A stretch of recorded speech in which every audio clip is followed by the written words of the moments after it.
ছাত্রছাত্রীরা, তোমরা নিশ্চয়ই ভালো আছো এবং তোমাদের প্রিপারেশন খুব ভালোভাবে চলছে। তো আজকে আমি তোমাদের দ্বাদশ শ্রেণীর শিক্ষাবিজ্ঞানের প্রথম অধ্যায়ের একটি গুরুত্বপূর্ণ প্রশ্ন, 8 মার্কের প্রশ্নটি ব্যাখ্যা সহকারে তোমাদের সামনে উপস্থাপন করব।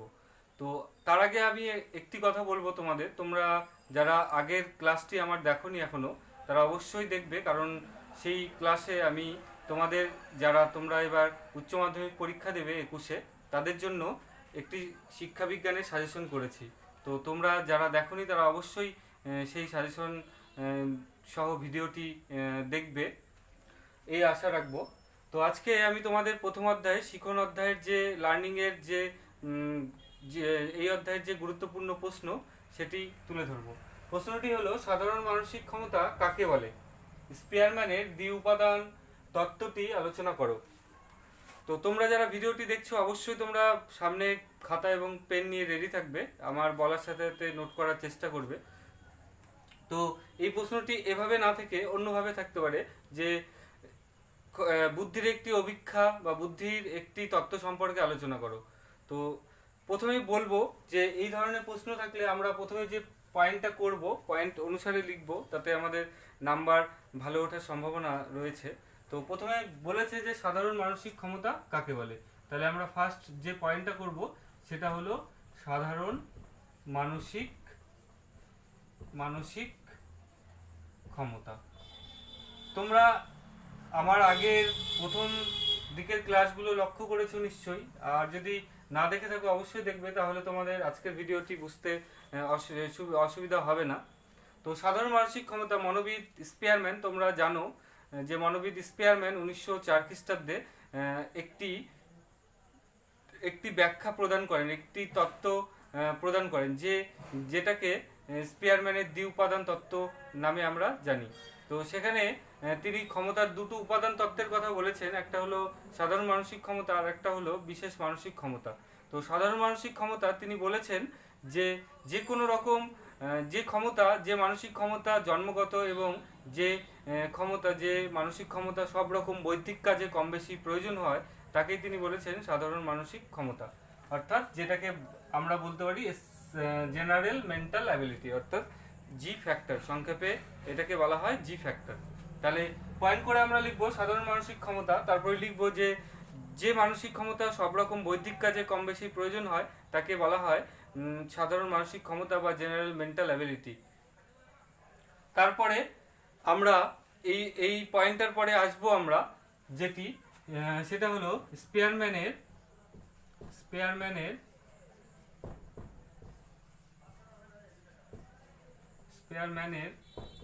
দ্বি উপাদান তত্ত্ব।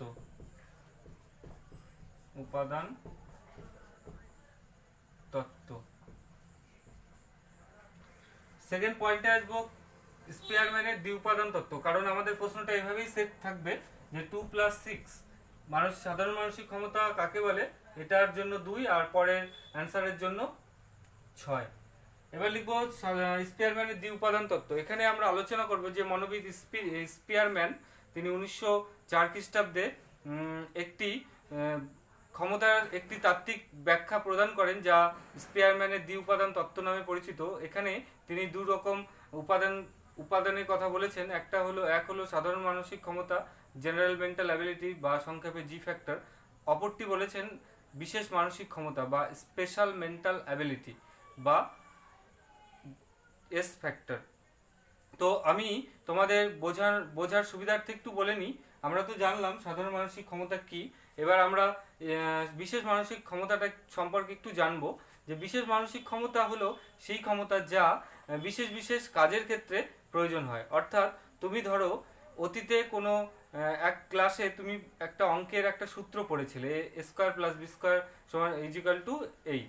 তো সেই সূত্রটাকে তুমি অতীতে পড়েছো, সেই অতীতে পড়া অভিজ্ঞতাকে আমি বর্তমানে তোমার ভাই বা বোনেরা তোমাকে একটা অঙ্ক দিল, সেই সূত্র প্রয়োগ করেই করতে হবে, তখন তুমি সেই অতীতের সেই গাণিতিক সূত্রটা প্রয়োগ করে তুমি বর্তমানে সেই অঙ্কটা সলভ করে দিচ্ছ। অর্থাৎ বলেছে যে যে ক্ষমতাটা বিশেষ বিশেষ ক্ষেত্রে প্রয়োজন হয়, অর্থাৎ যেটা হলো অর্জিত, সেই ক্ষমতাকে তিনি বলেছেন বিশেষ মানসিক ক্ষমতা। অর্থাৎ এস ফ্যাক্টর।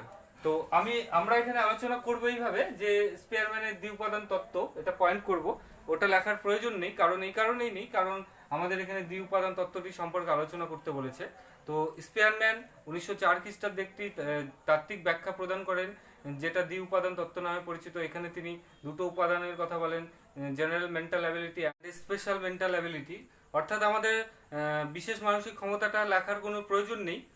তো এরপরে আমরা যেটি আলোচনা করব, পয়েন্ট করব, সেটি হলো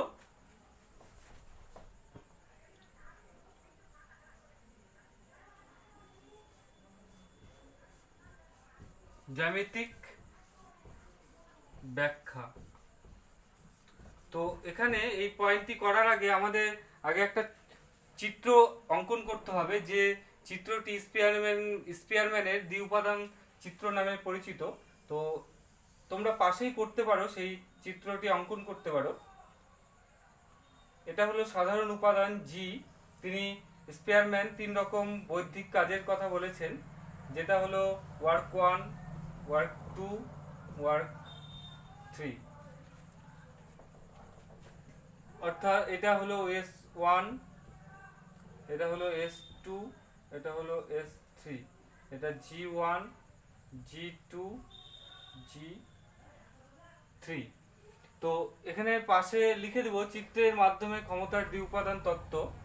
তো এই জ্যামিতিক ব্যাখ্যা করার সাথে সাথে আমরা পাশে এই ছবিটা মাঝখানেও দিতে পারি, অথবা পাশেও এই ছবিটা অঙ্কন করতে পারি।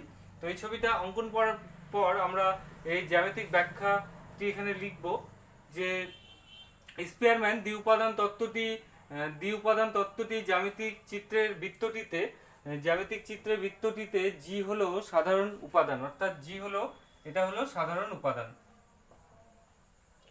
এই জি সাধারণ উপাদান এবং S1, S2, S3 হলো বিশেষ উপাদান, অর্থাৎ S1, S2 তোমরা দেখতে পাচ্ছ, S3 হলো বিশেষ উপাদান। এবং বলেছে যে এখানে W1, W2, W3 এটা হলো 3 রকম বৌদ্ধিক কাজ, 3 রকম কাজ। এখানে G1, G2, G3 গুণগতভাবে এক, কিন্তু তারা পরিমাণগতভাবে ভিন্ন। এই G1, G2, G3 এরা গুণগতভাবে এক, কিন্তু পরিমাণগতভাবে ভিন্ন। তারপরে এখানে আমরা লিখব যে অন্যদিকে বিশেষ উপাদান S1, S2, S3, এই বিশেষ উপাদান সম্পূর্ণভাবে ভিন্ন। সাধারণ ক্ষমতাকে বলা হচ্ছে বুদ্ধি। দুটি কাজের মধ্যে জি এর পরিমাণ যত বেশি থাকবে, অর্থাৎ এই দুটো কাজের মধ্যে জি এর পরিমাণ যত বেশি থাকবে, ততই কাজ দুটির মধ্যে সহগতির মান ততই বাড়বে। এই যে জ্যামিতিক ব্যাখ্যা, এখানে আরেকটু লিখব যে জটিল কাজের জন্য সাধারণ মানসিক ক্ষমতার প্রয়োজন সবচাইতে বেশি। তাহলে এর জ্যামিতিক ব্যাখ্যাটা আমরা প্রদান করলাম। আরেকবার আমি রিপিট করছি, এই কারণেই করছি যাতে তোমাদের বুঝতে সুবিধা হয়, যে এখানে আমরা এই চিত্রটি অঙ্কন করব। এই পয়েন্টটা করার পর পাশে চিত্রটি অঙ্কন করব। এখানে চিত্রের মাঝে লিখব জি, যেটা হলো সাধারণ উপাদান, 3 রকম বৌদ্ধিক কাজ, W1, W2, W3। আর এই যে এখানে যে S1, S2, S3 হলো, এটা হলো বিশেষ উপাদান। এই বিশেষ উপাদান এবং G1, G2, G3 গুণগতভাবে এক, কিন্তু তারা পরিমাণগতভাবে আলাদা, অর্থাৎ ভিন্ন। অন্যদিকে বিশেষ উপাদান S1, S2, S3 যেটা রয়েছে, তারা গুণগতভাবে ভিন্ন। সাধারণ ক্ষমতাকে বলা হয় বুদ্ধি। দুটো কাজের মধ্যে জি এর পরিমাণ যত বেশি থাকবে, ততই দুটো কাজের মধ্যে সহগতির মানটা বেশি হবে। এবং আরও একটু লিখব যে জটিল কাজের জন্য সাধারণ মানসিক ক্ষমতার প্রয়োজনীয়তা সবচাইতে বেশি। এটা হলো দ্বি উপাদান তত্ত্বের জ্যামিতিক ব্যাখ্যা। এরপরে আমরা পয়েন্ট করব গাণিতিক ব্যাখ্যা।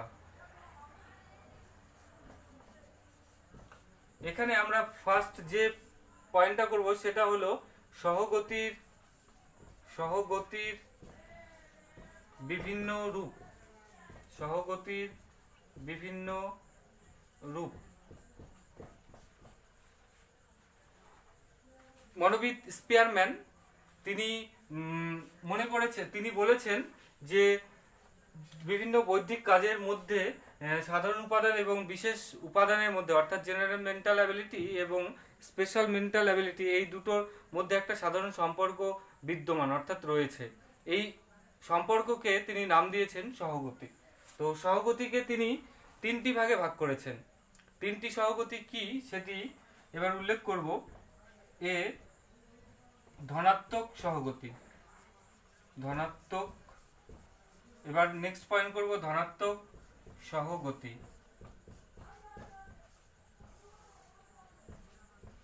এই ধনাত্মক সহগতিতে লিখব একটি উপাদানের পরিবর্তনের ফলে যদি আরেকটা উপাদানের মধ্যে পজিটিভ, অর্থাৎ ধনাত্মক মানেই পজিটিভ, প্লাস ইতিবাচক পরিবর্তন ঘটে, অর্থাৎ একটি উপাদানের পরিবর্তনের ফলে অপর উপাদানের মধ্যে যদি ইতিবাচক অর্থাৎ প্লাস পরিবর্তন সম্ভব হয়, তখন তাকে বলা হচ্ছে ধনাত্মক সহগতি। এরপরে বি পয়েন্ট করব ঋণাত্মক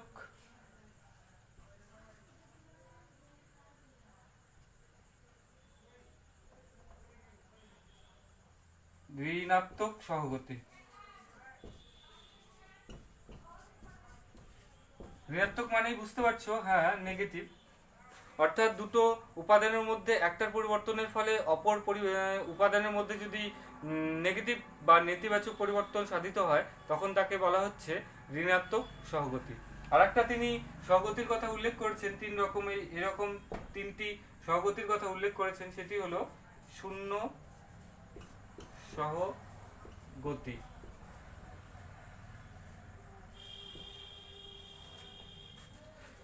স্পিয়ারম্যান বলেছেন কিছু কাজ থাকে যাদের মধ্যে কোনো সম্পর্ক থাকে না, একেই তিনি শূন্য সহগতি বলেছেন। অর্থাৎ কিছু বিষয় বা কাজ থাকে যাদের মধ্যে কোনো সম্পর্ক নেই, তাকে তিনি বলেছেন শূন্য সহগতি। এভাবে আমরা ক্ষমতার দ্বি উপাদান তত্ত্ব, এই তত্ত্বটি খুব সহজ এবং সরলভাবে শিখলাম। আমার ধারণা তোমরাও অবশ্যই এটা সহজভাবেই নেবে, এবং তবুও বলছি, যদিও কারো সমস্যা থাকে ভিডিওটি বা এই ব্যাখ্যাতে যদি তোমাদের কোথাও যদি সমস্যা থাকে, অবশ্যই আমাকে কমেন্টের মাধ্যমে জানাবে, এবং আমার ভিডিওগুলো প্রথম থেকে শেষ পর্যন্ত অবশ্যই দেখবে, স্কিপ না করে দেখার চেষ্টা করবে, যাতে তোমাদের বুঝতে সুবিধা হয়, এবং তোমাদের যদি কিছুটা উপকারে আসে, তাতেই আমি নিজেকে ধন্য বলে মনে করব। তো আজকে এই পর্যন্তই। আগামীতে আবার আসবো তোমাদের সামনে নতুন ভিডিও নিয়ে, নতুন ক্লাস নিয়ে। তো তোমরা অবশ্যই ভালো থাকো, সুস্থ থেকো।